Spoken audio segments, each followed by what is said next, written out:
America के नवनिर्वाचित राष्ट्रपति डोनाल्ड ट्रंप का एक फैसला चर्चा में बना हुआ है। दरअसल उन्होंने अपने करीबी विश्वास पात्र काश पटेल को संघीय जांच ब्यूरो के निदेशक के शक्तिशाली पद के लिए नामित किया है। इसके साथ ही काश पटेल आगामी ट्रंप प्रशासन में सर्वोच्च रैंकिंग वाले भारतीय अमेरिकी बन गए हैं। डोनाल्ड ट्रंप ने काश पटेल की नियुक्ति की घोषणा social media platform truth social पर की। उन्होंने उन्हें अमेरिकी लोगों की रक्षा करने वाला बताया। चीन और ताइवान के बीच जारी तनाव के बीच अमेरिका को बड़ा फायदा पहुंचने वाला है। दरअसल अमेरिका ने ताइपे के लिए बड़े सैन्य सौदे को मंजूरी दे दी है। इस सौदे के तहत अमेरिका ताइवान को F-16 जेट और रडार के लिए स्पेयर पार्ट्स की बिक्री करेगा। इस सैन्य सौदे की कीमत 385 मिलियन अमेरिकी डॉलर बताई जा रही है। अमेरिकी रक्षा सुरक्षा सहयोगी एजेंसी ने बताया कि साल 2025 में इसके शुरू होने की उम्मीद है। सीरिया में विद्रोही गुटों ने देश के दूसरे सबसे बड़े शहर अलेप्पो के अधिकतर हिस्सों पर कब्जा कर लिया है। इसके जवाब में अब रूस ने अलेप्पो के कुछ हिस्सों पर हवाई हमले शुरू कर दिए हैं।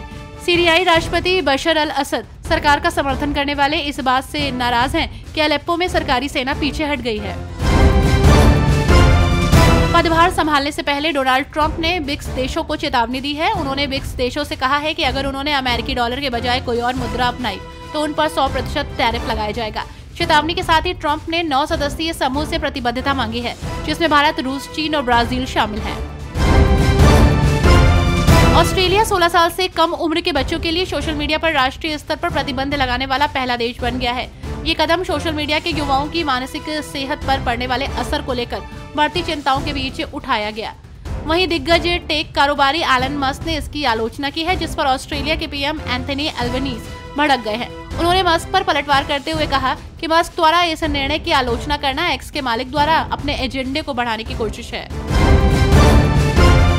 बांग्लादेश में हिंदुओं पर लगातार अत्याचार जारी है। वहीं इसी बीच चिन्मय कृष्णदास के बाद अब 2 अन्य संतों को गिरफ्तार किया गया है। जानकारी के मुताबिक दोनों संत जेल में चिन्मय से मुलाकात करके आश्रम लौट रहे थे, तभी रास्ते में पुलिस ने उन्हें गिरफ्तार कर लिया।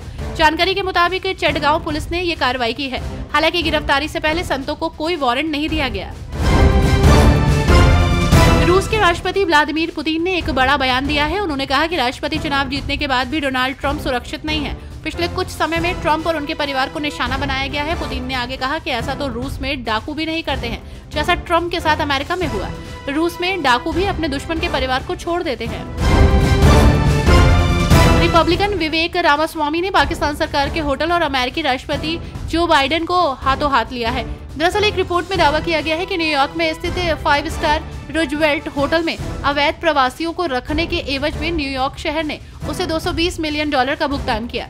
इस होटल का स्वामित्व पाकिस्तान सरकार के पास है। विवेक रामास्वामी ने इस कदम की आलोचना की है। उन्होंने इसे पागलपन करार दिया है। ब्लैक फ्राइडे के साथ ही छुट्टियों की खरीदारी की भीड़ शुरू होती है। ऐसे में ऑनलाइन घोटालेबाज से संबंधित मामलों में भी होती है।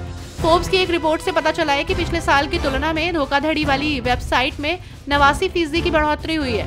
लगभग 80% शॉपिंग संबंधित ईमेल को घोटाले के रूप में चिन्हित किया गया है।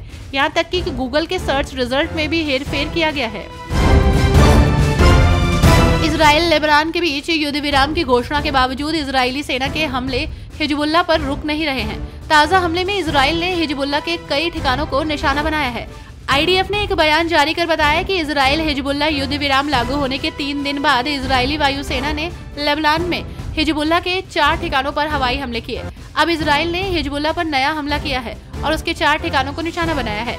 इजरायली फोर्स ने कहा कि उसने खतरे वाली गतिविधियां देखी।